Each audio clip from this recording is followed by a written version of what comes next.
Hello, this is Hope, and you're listening to Covert Castaway.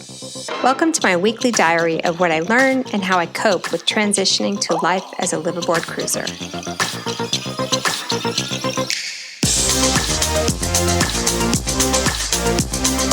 Plans change. Today, we discuss how to continue our boat commissioning and what options we have for maintaining our goal for setting sail in 2020 amid this COVID crisis. Neither of us could have ever imagined the idea to push our plans out, but now it's a matter of whether those plans push a few months or a full year out. We're going to start this podcast discussing our alternative plans. We spent a couple hours this morning sort of discussing everything, so I think what we're just going to try to do is recap where we landed and what our logic was on what to do next for our boat plans. So you think we can, it was a pretty long discussion, but hopefully we can narrow it down. Yeah, when that discussion was triggered by early information of what might happen in France and Europe this summer. Right. So that's what kind of triggered all this. Well, let's start there, actually. That's great. So this morning we got an email from someone on the ground in France. Mm-hmm. And you want to just give the overview of what they said? Yeah, so the rumors are that, 4 days ago, France closed their borders for non-residents. So that means even if you live within Europe, you cannot cross. And I think that was already kind of the case, maybe. But I guess it's been probably stricter now. So they're closing borders between the countries within Europe It's more been formally, closed, you know, like it hasn't been really, it's been unclear, right? I think it's been closed for a while, but some people who work across the border have some ways to do this. There might be, maybe like citizens have the way maybe to also come. But now there are, I think, stated new rules where it's only residents that can come back into the country. Everybody else, they basically are preparing for the summer where they don't want people from other countries to come. They don't want tourists to come over the summer, basically. Yes, and that's true for Spain. Apparently, that's true for Portugal. Italy. Probably other countries are going to do the same. The fear is obviously to get a second wave after all these efforts of the confinement, and suddenly you bring tourists from the outside, and now there is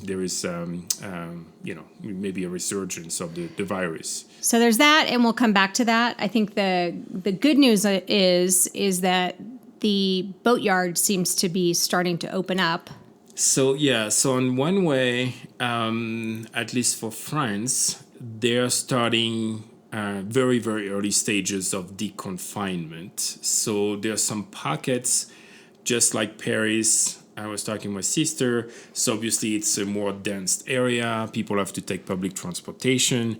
And there is also many more cases. So they're not going to be starting any kind of deconfinement anytime soon. Same from the east part of France. But where the boat manufacturers are, on the west part of France, La Rochelle, and probably the bigger region. More remote places. Yeah, and less cases, and probably also smaller companies are starting after the Easter weekend, are starting to get back to work to some degree, with maybe partial number of their workers.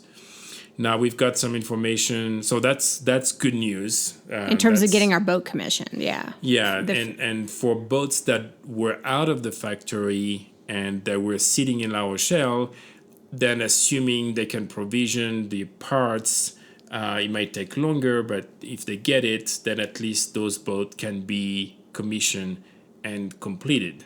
Now the owners, based on this early news that we're getting, they're not going to be able to fly to France to get their boat. This is the problem, right? Yeah, this is the problem. So that's one. For people who have boats still in the factory and that were almost built and it was kind of finishing jobs, just assembly type stuff, then they have a chance for their boat maybe starting early May, the first boats to come out. What we've heard is Fontaine Peugeot, they have just limited of the workforce currently, but probably the offices, probably people doing like provisioning or like ordering supply chain stuff, trying to get parts, and then people were just doing the final assembly. So there are just very limited number of people, and they can get those boats out. Again, if they can get the boats out starting early May, then they can get them transported, and assuming they can get parts, then the commissioning process can be done. So that's kind of another level. Now, for boats that are still in fabrication at Fontaine Peugeot, or not yet entered the factory. yeah, so Right. that's it's going to be very complicated. Fontaine Peugeot is getting lots of parts from all over the world, especially China and Italy. It's hard to get those parts, and if you miss and you don't have any kind of storage of this, so you don't have any inventory.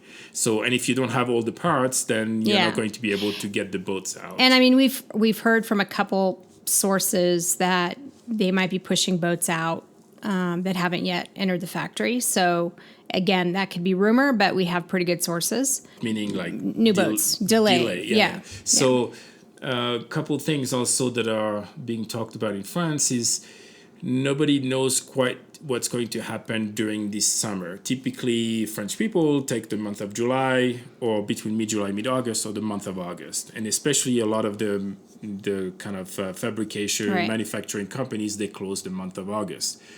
Obviously, now there's a huge backlog, not only for boat fabrication, but also some other areas. And like, maybe, for example, in medical field, there's many surgery that needed to be done that are not being done. So they may be asked to basically not take any vacation this summer to catch up. So the adjustment that the French people are going to have to make is, instead of taking the summer off, they'll be asked probably to work for the summer. For certain areas of work. Areas, So it could be true for Fontaine Peugeot, but it's not been decided. But it's clear that it's going to be not at full capacity for sure over the next few months. And then what we heard also is that boats that were planned to come out to be commissioned before the summer, they've already been pushed out to 2021. Yeah, so that's a pretty big change. So just to recap what our plans were originally, so we can kind of talk about some of the options, is we originally wanted the boat to come out in February to allow for delays. So the boat actually came out at some point in April, we would hope, and then we could spend enough time getting the boat commissioned and effectively shaken out a bit before mid-June, because we're here for my son's college graduation and your daughter's high school graduation. So we were going to wait till everybody graduated, the boat would be ready, and we would cast off mid-June. That was the original plan. Mm-hmm. Boat came out in February, which is good. It came out right on time. And then, you were over there getting everything set up, and then you had to run out, and we kind of covered that in the last podcast, plot twist, about kind of what happened in a rush. And then we spent the last 2 weeks trying to understand the situation, kind of make our own adjustments, wrap our own head around what was going on. And then, based on some of this information that we got this morning, we're able to sort of think through. Now, I had always sort of wondered, I wonder if, when this COVID stuff started, I wonder if in Europe they're just going to push everything to September because of the vacation. I was wondering if they wanted all those tourists in Europe as this was happening. That was one thing on my mind. And then for the U.S., same thing. Do they want to wait until the kids are supposed to go back to school? So obviously we don't know actually what's going to happen, but these are just kind of factors into some of our scenarios that we started talking about. So so where'd we land on some of the... So the hard date, the goal, the time, the countdown we had in the house was all based on June 15th after the 2 graduations. So now...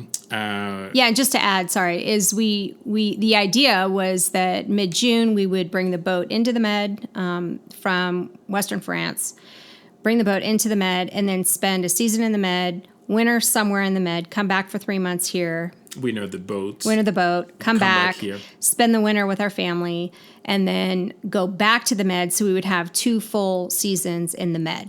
That was the original idea. before crossing. The Atlantic. Yeah. So now we're in September, supposedly, when maybe we'll be able to enter France. Yeah. That's sort of the scenario, which means we would be able to basically have, a month of good weather? So, with assuming that France and Spain and Portugal and other major European countries open back up, yeah.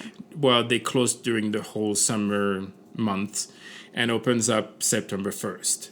So that will be the best case scenario for us, and for probably many people.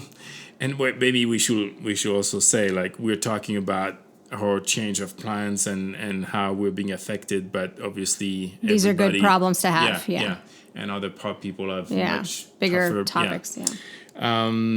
But so September 1st will be the next best case scenario given this information. So assuming September 1st, we could fly there September 1st. And that would be our goal. Will still be then maybe do a short shakedown cruise near La Rochelle, south of Brittany, come back and fix whatever needs to be fixed, and then really the original goal is to try to get the boat as soon as possible all the way to like at least Sicily. So that will give us a window of September plus October. Obviously, we're getting closer to the winter months, but I think we will have some weather window opportunities where we could do that. So the advantage is we will get to know the boat, we will get to see what we need to do, and also for the next season, then the boat will already be where we wanted to initially start our cruising right. season. And then we started talking about all different, things like, well, maybe Gibraltar is as far as we would get, or, these kinds of things.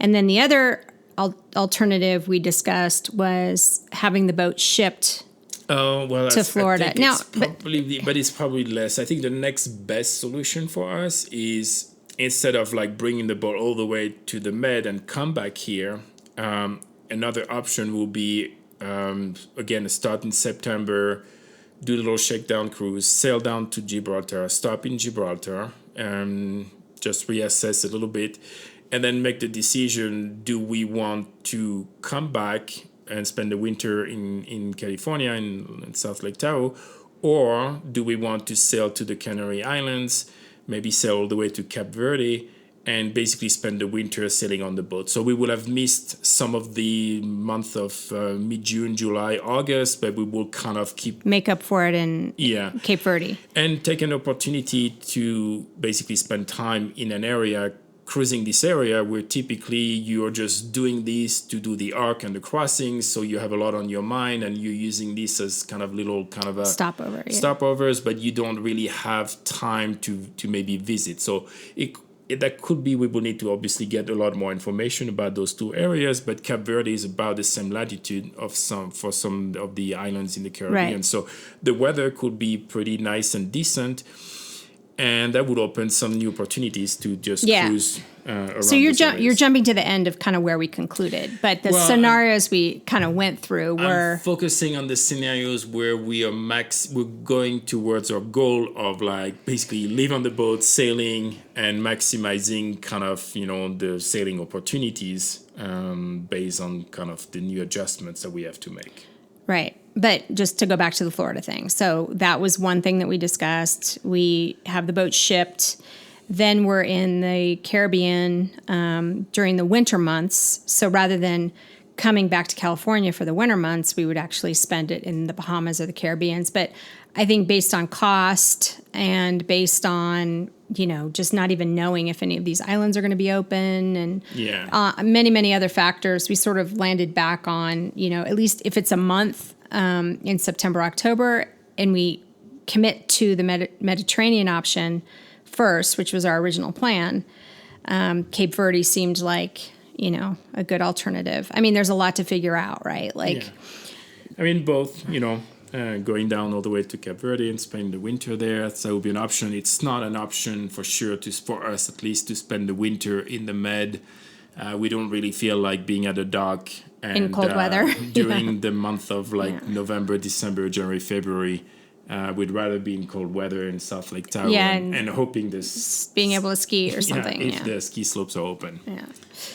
So that was another option we talked about. And I think a lot of the discussion we had too was, we have this kind of work, when do we quit our jobs kind of thing going on. And it sort of started to feel to me, and what triggered a lot of the discussion around the scenarios was, wow, if we don't get in by September, October, and that cuts that whole season out, we're talking again about going back in March, April of next year. That's a whole nother year. And so then that's like, okay, well, now we have various work, situations to kind of think about. And that just seems so far away after waiting this long. And then, we have this boat we've paid for and it's just sitting there for a year, and it doesn't seem like very good. Yeah. And then the first two options we're talking about, they're kind of also talking about a September 1st opening, and assuming most of the countries in the Med are open, so you can travel and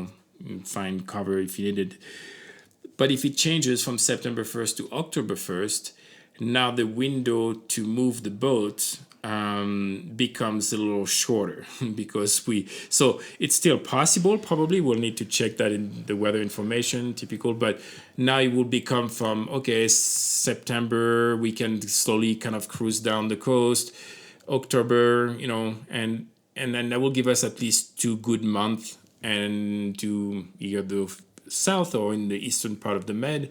But now if it's like beginning of October, that gives us kind of maybe a month. And now the goal will be, get on the boat, make sure everything is good, and then do a delivery. That and I know it doesn't bother you, but it bothers me around going across the Bay of Biscay in October. It's just, it bothers me depending on the season. Yeah. So I don't know. I'm having a hard time with that one. So if it's October, it's literally just sail the boat to Gibraltar and winter the boat and come back. There's no boating really other than that, right? Well, unless then you can go down. If you're in Gibraltar in October, then this is when people start moving down to the Canary Islands and to Cape Verde before they are crossing. So we could keep going down this way. But if we have to, so it's all going to depend if it's like a September 1st, October 1st. If it's November 1st, then it's pretty much gone. Yeah. And the thing is again, we have a lot more research to do on Cape Verde because I don't know if you're fighting the wind or whatever coming back if you're trying to go back to the Med.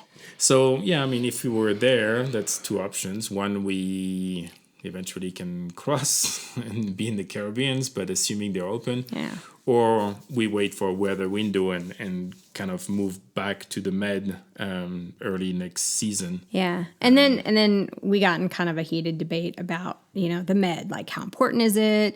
We sort of started our whole plan in the Med because we knew if we continued to go west, getting back to the Med would be a whole other set of years later. And you kind of feel like, we can just go back. But realistically, it's either in the beginning or you may not ever do it, I guess was my point. Well, it's roughly, if it's either now or 7 to 10 years from now. Maybe later if we get to it. Yeah. Yeah.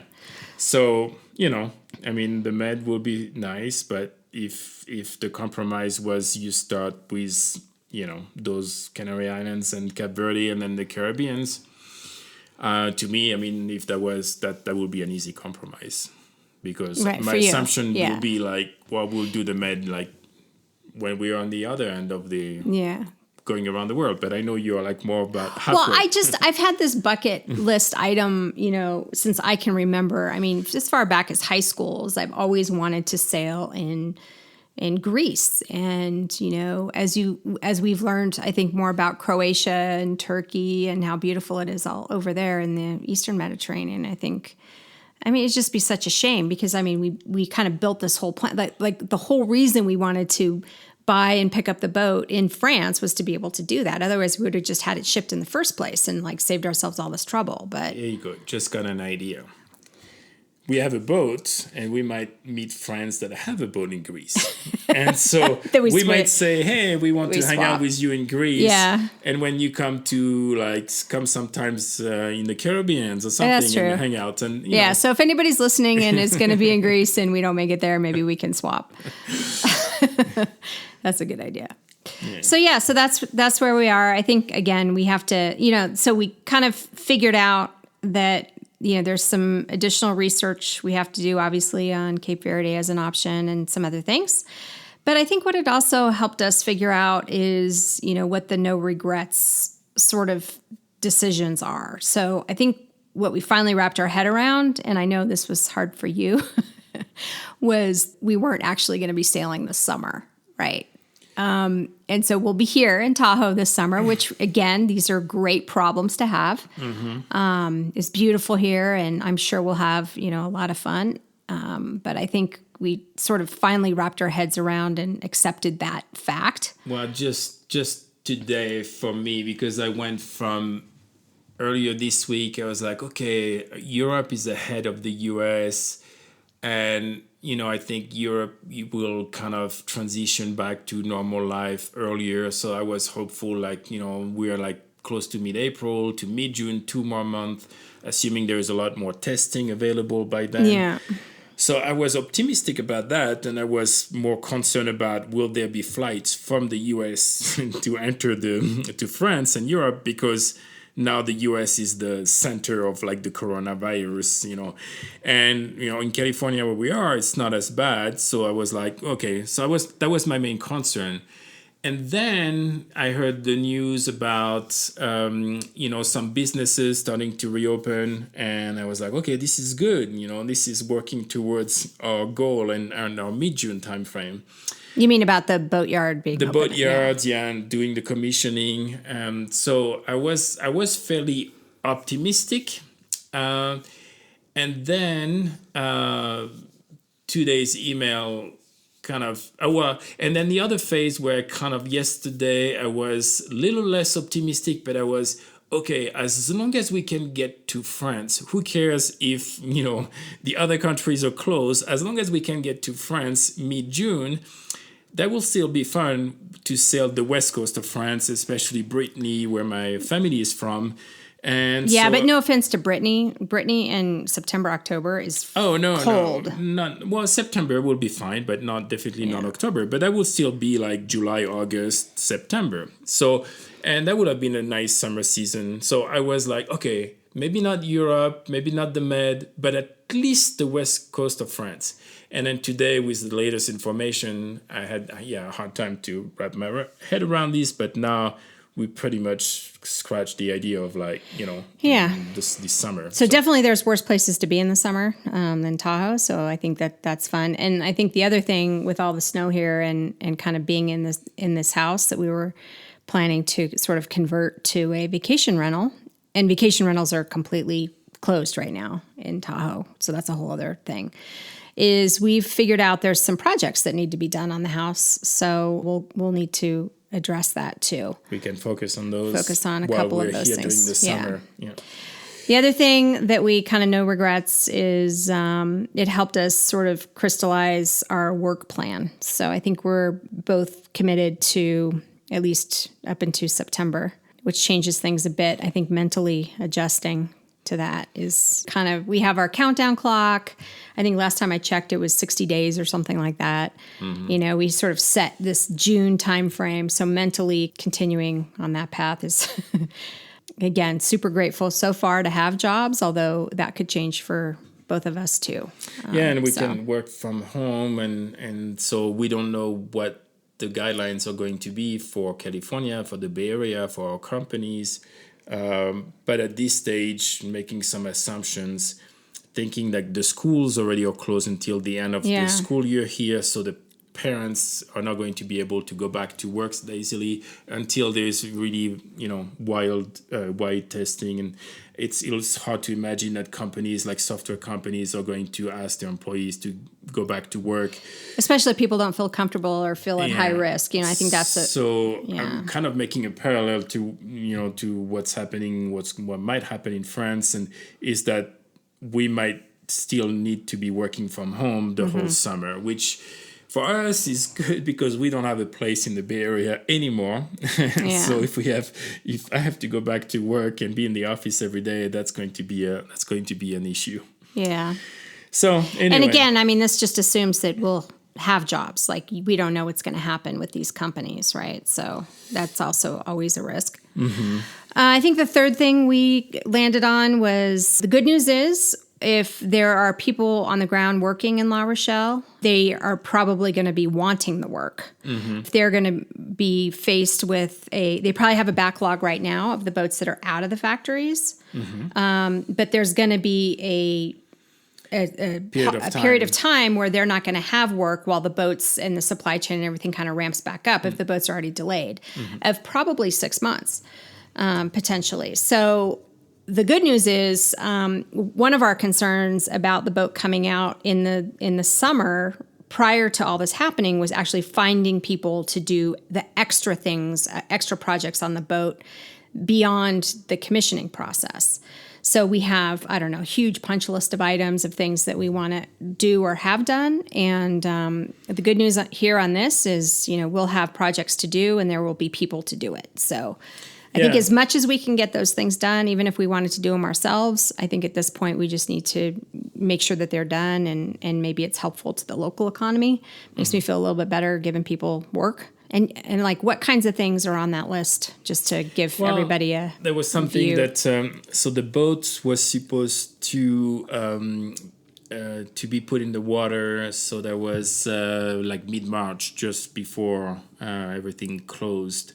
So we always wanted to do a copper coat bottom paint, but because of the weather, I think we talked about this at length in a previous podcast. Yes, yeah. Well, no, what has changed? I'm just summarizing these. Weather, yeah.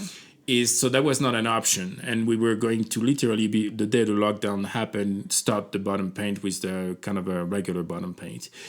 Now, time has gone by and the weather is better, so now we've reinitiated some conversations about doing copper coat because now the weather conditions allow it. A bunch of like extra winch, there's a bunch of little projects. Well, they'll take time, but there's the accumulator tank, that the one that comes out from Fontaine-Pajot is not stainless steel, so everybody has to replace it. So we have to do that. We don't want to drink some water that's been corroded, like with and other stuff like the battery monitor. So you can see the battery without starting the boat. They're just little stuff like that. Yes. Yeah. Well, there's a bunch of projects. But these are the little projects that you go, oh, well, we can just do this while we're underway. But actually, it takes time, a lot of time, and nothing's ever easy. And if you have all the parts, it's one thing because you can be an anchor. But if you're missing something, then that's where it becomes a much bigger job. Yeah. Well, and that's why I think giving it to some of the guys on the ground in La Rochelle, it helps them out. And and you trust them because they work on those boats all the time. And so that's something we've decided to do.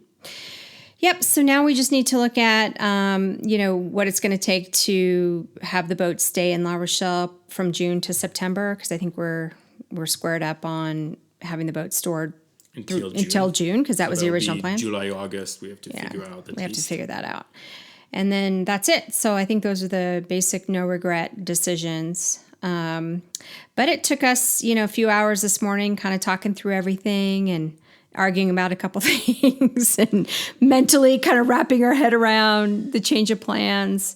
But I think, just like you said earlier, these are lucky problems to have. So this is also what the boat life's about, right? You never know. Yeah. You just keep adapting based if you have an issue on the boat and you have to stop somewhere. If you have weather issues, then you have to also delay or move or someone forward. Gets sick. Those are always things to adapt to. So I think this is our a first crash course in adapting to change on a boat or in a boat lifestyle for sure. So, and all cruisers are being impacted to some degree. I mean, people who don't have yet their boat obviously impacted. In our case, I mean, we're being impacted. People who are already on their boat, and some people might think, oh, it's the best case scenario, but they're also stuck in one area. Oh, you mean isolating on a boat being the best case scenario? And so everybody is, and then people were maybe like in the Caribbean, but they are really restricted to be in one island, in one port, in one marina.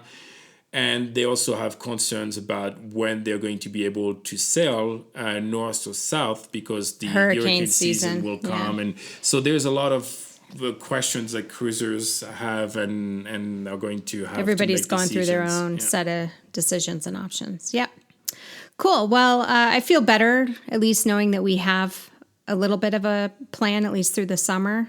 We'll sit tight. And like I said before, Tahoe is a great place to be in the summer. So we can also do some other classes that we were planning to do, like medical classes or class and a safety at sea. So there might be some options that are online options. So the wilderness medicine one. Yeah. So that's something that we might try to focus on this summer and continue to work towards the overall goal. Are you happy about these changes? No, I'm not. Now that we've talked about it and put it on paper with different plans, I kind of wrapped my head around this. But no, I was very much focusing on mid-June and start getting on the boat and start with our plan. Even if it was going to be a different plan than the original plan, I was really hoping that mid-June we will be on the boat, or at least July 1st or something. So I'm not happy, but now we have switched to a backup plan and just have to hope that things improve and testing becomes more available, and then we'll see. After we recorded this podcast, I was struggling with my feelings, and I was trying to explain to my husband that I wasn't feeling it, that this podcast was so great. It felt like we were pretty matter-of-fact about sharing what was going on, and I think now I know why. First, we're bummed, so it's not like this is super exciting news or some really cool update we have to give.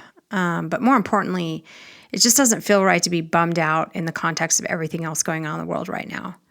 Our hearts go out to families who are facing the illness or have loved ones who are in the healthcare community. That's got to be really tough for them. And our hearts also go out to those people in the sailing community who are struggling financially, small businesses or even big ones, and people working in the cruising community or in the port towns in these cruising destinations that will struggle with a lot of the economic fallout. So it just doesn't seem right to be feeling so bummed out, and we do, and I just have to be honest, I'm struggling with that. Anyway, we're going to continue to share some of our difficult decisions, what unfolds in the coming weeks, and everything we're learning on this journey. And I just want to remind everybody, if you haven't already, please help me out with a thumbs up or give me a star rating on iTunes or wherever you get your podcasts. As always, please feel free to visit our Facebook page and IM me any questions or post those. And I've gotten some great ones over the last few weeks, and hopefully I've been able to help somebody else out. Don't forget to keep checking back for new content. Thank you for listening. If you like this podcast, please subscribe, like, or share with another Covert Castaway. Fair winds for now.